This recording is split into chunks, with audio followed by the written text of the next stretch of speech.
One of the most powerful and liberating things that can happen to your business after lockdown is that you will know clearly not only who your customers are, but who your customers aren't.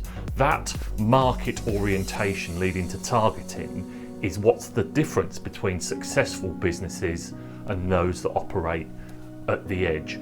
Understanding who your customers are and who they aren't not only saves you time and effort, but it saves you money. And while we're off and waiting to go back to work, there's a brief exercise you can do, even if you've only got the odd 10 minutes, to start considering what that market orientation means for you and your business.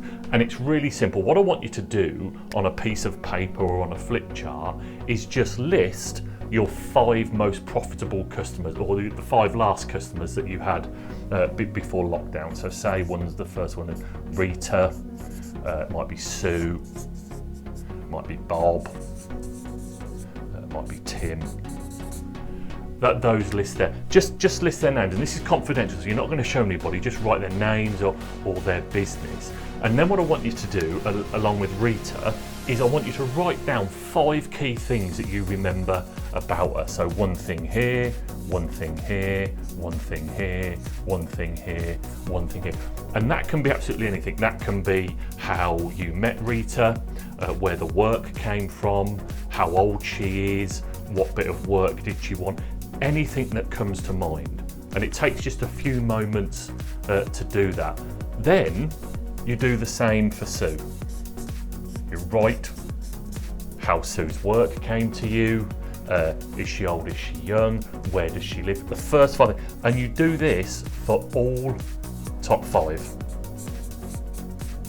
Because what you're doing is building some knowledge around how those customers came to you. And this is what big successful global companies do all of the time. Obviously they do it in much more detail. The reason we're saying try this is it's virtually impossible to do this exercise without finding a correlation between your customers.